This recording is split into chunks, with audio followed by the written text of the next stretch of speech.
Right. So today we're gonna do a deep dive on the Ariel School Encounter. Okay. And this is one that I know a lot of people find really fascinating. That's a good one. Yeah, and there's so much to unpack here. Absolutely.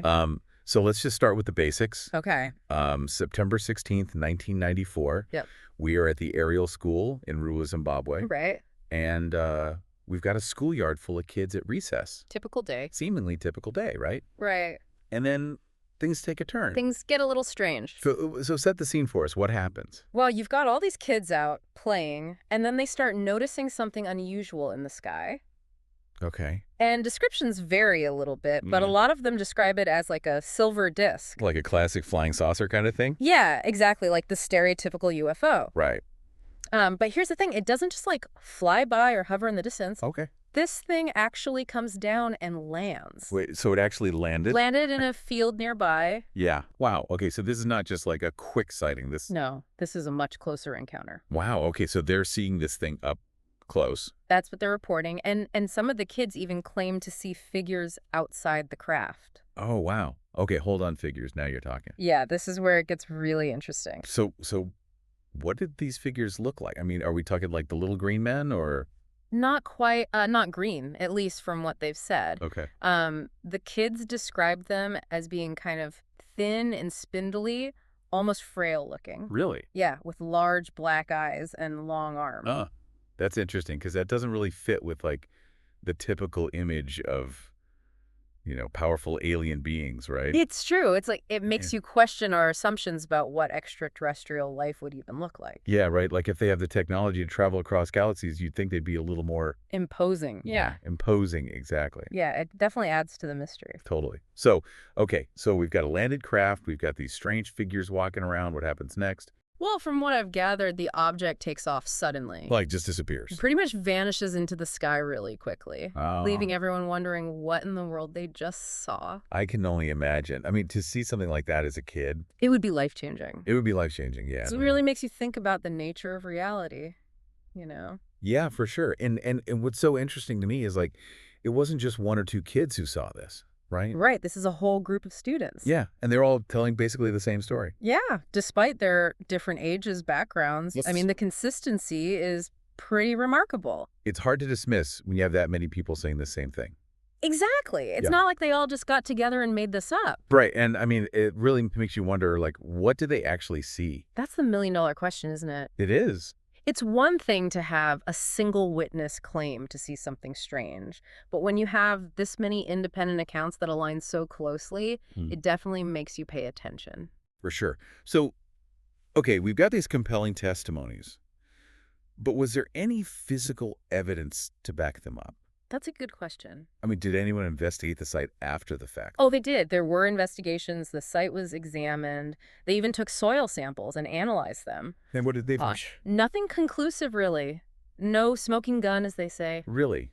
So no hard evidence? Not really, which makes the whole thing even more intriguing because it forces us to grapple with, the limitations of physical evidence and the power of eyewitness accounts. Right. Because, like, science loves hard evidence. It does. But sometimes the most compelling evidence is the human experience itself. Absolutely. And that's something we often overlook in the pursuit of concrete proof.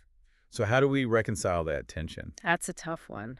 It is. And it's something we'll be exploring further as we dive deeper into this case. Okay, well, I am definitely hooked. I want to hear more. Well, buckle up because we're just getting started. All right, so we're back. And we've talked about like the silver disc, the figures landing.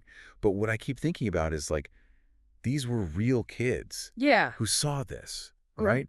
I mean, that's got to have some kind of impact. Absolutely. I mean, that's what makes this case so fascinating to me. It's not just about the object itself, it's about the human element. Right. Like what do these kids go through? What kind of effect did this have on them? Well, it's interesting because the reports and interviews from back then show a whole range of emotions. Okay. Some of the kids talked about feeling awe and wonder, which makes sense. Yeah. I mean, you're seeing something totally out of this world. Right. But there was also fear, confusion, and even some reports of telepathic communication with the beings. Whoa. Hold on, telepathic communication. Yeah, that's where things get really interesting. So what were they communicating? I mean, what kind of messages were they getting? Well, some of the kids described receiving messages of peace and environmental concern. Yeah, and, You have to remember, we're dealing with subjective experiences here, filtered through the lens of childhood perception. Right. But the recurring theme of environmentalism is interesting. Especially back then. Exactly. I mean, this was 1994, long before climate change was the hot topic it is today. Yeah, that's a good point. It's like maybe there's something deeper going on here. There's this kind of connection between these encounters and a growing awareness of our planet. Maybe. That's definitely something to think about. Yeah, for sure. Okay, so we've talked about like the initial shock and awe, but what about long-term effects? Did this experience stick with them? Oh, absolutely. Many of the children continued to talk about their experience even years later. Really? Yeah, and their accounts remained pretty consistent over time. This wasn't something they just brushed aside or forgot about. So it wasn't just a childhood fantasy that faded with time? Not at all. It became part of their personal narratives, a part of who they are. Wow, that's powerful. I mean, can you imagine having an experience like that that stays with you for your whole life? It really makes you think about the power of firsthand experience, you know? For these kids, it wasn't about believing or disbelieving in UFOs. They saw something. They had to reconcile that with their understanding of reality. Right. And I bet that wasn't easy, especially when you think about how adults often react to these kinds of stories. Yeah, I mean, did the adults even believe the kids? Yeah. Were they supportive? Well, the reactions were mixed, as you might expect. Okay. Some adults were skeptical. Maybe they thought the kids were just imagining things. Right. But others were more open-minded. They recognized the genuine emotion and conviction in their voices. That must have been tough for the kids who weren't believed. I mean, to go through something so profound and then have the adults in your life dismiss it. Yeah, it can be really isolating and invalidating. Definitely. And it speaks to a larger issue, the challenges people face when they try to share experiences that fall outside of conventional understanding. Absolutely. It's like, even if we can't fully grasp or explain something, we should still respect the human experience behind it. For sure. So this wasn't just a personal experience for these kids, though, right? It became a much bigger thing. Oh, yeah. The Ariel School Encounter became a global phenomenon. Right? It was all over the news worldwide. Wow. And it became a major case in the field of UFO research. It made people re-examine their beliefs about extraterrestrial life. So it wasn't just a flash in the pan. This had real staying power. Absolutely. It captured people's imaginations and brought the whole question of UFOs into the mainstream. It's like it gave people permission to believe. In a way, yeah. Right. It opened up a space for wonder and speculation. So as we wrap up this part of our deep dive, what's the biggest takeaway for you? What makes this case so compelling even after all these years? I think it's the combination of personal experience and cultural impact. It reminds us that extraordinary events can happen in ordinary places, and that those events can ripple outward, affecting individuals and societies and the way we think about the world. All right, we're back. And, we've talked about the encounter itself, the impact on the kids, the global reaction, but where do we go from here? What can we actually learn from this? That's a great question, and I think the Ariel School Encounter offers some valuable lessons. For one, it really highlights the importance of firsthand accounts. Yeah, even when they challenge what we think we know about the world, right? Exactly. Science loves hard evidence, of course. Oh, yeah. But sometimes the most compelling evidence is the human experience itself. Right. And in this case, we're not just talking about one or two people. No, not at all. We're talking about dozens of kids all telling similar stories. Exactly. And that kind of consistency, that shared experience, it carries a lot of weight, even without physical proof. It's like, imagine you're one of those kids, right? You're standing there seeing this unbelievable thing happening right in front of you. Yeah. That's not something you just forget about. It would change you. It would change you. Yeah. Yeah, and probably how you see the world, too. Absolutely. It's a reminder that reality can be a lot more complex and mysterious than we tend to think. For sure. So I guess what you're saying is, another takeaway here is the importance of keeping an open mind. Exactly. Even when we're faced with something that seems impossible. Right, because there might be things out there that we just don't understand yet. It's the beauty of it, Yes. The Ariel School Encounter, with all its unanswered questions, it invites us to embrace that sense of wonder. It's like that saying, the universe is not only stranger than we imagine, it's stranger than we can imagine. Exactly. And that sense of wonder, that curiosity, is what drives scientific discovery and, I'd argue, human progress as a whole. So, okay, we're keeping an open mind, we're valuing human experience, but let's address the elephant in the room. Okay. What about the possibility of extraterrestrial life?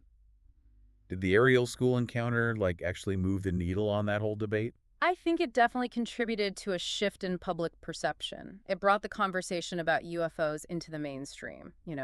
So it wasn't just a fringe topic anymore. Not at all. Suddenly, everyone was talking about the possibility of alien visitors. Right. And even though it didn't provide, like, definitive proof, it definitely got people thinking. Absolutely. It challenged people to reconsider their assumptions about what might be possible. It's like it gave people permission to believe. Yeah, to entertain those ideas that maybe they were afraid to before. So as we wrap up our deep dive into the Ariel School Encounter, what would you say to someone who's just hearing about this for the first time? What's like the key message? I'd say delve into the firsthand accounts, explore the research, and most importantly, approach it all with curiosity and an open mind. Because at the end of the day, it's not just about finding all the answers, right? Not necessarily. It's about the journey, the The exploration. willingness to consider different perspectives, Exactly. The Ariel School Encounter is a powerful reminder that we're still figuring things that out. we don't have all the answers. And that embracing the mystery, the unknown, that's what keeps us moving forward. Well said. So on that note, we'll leave you with this. Imagine for a second that you're standing in that field with those children, witnessing something truly extraordinary. How would it change you? What possibilities would it open up in your mind? Keep those questions with you as you continue to explore the world and all its mysteries. Thanks for joining us for this deep dive into the Ariel School Encounter. Until next time, keep exploring, keep questioning, and keep that sense of wonder alive.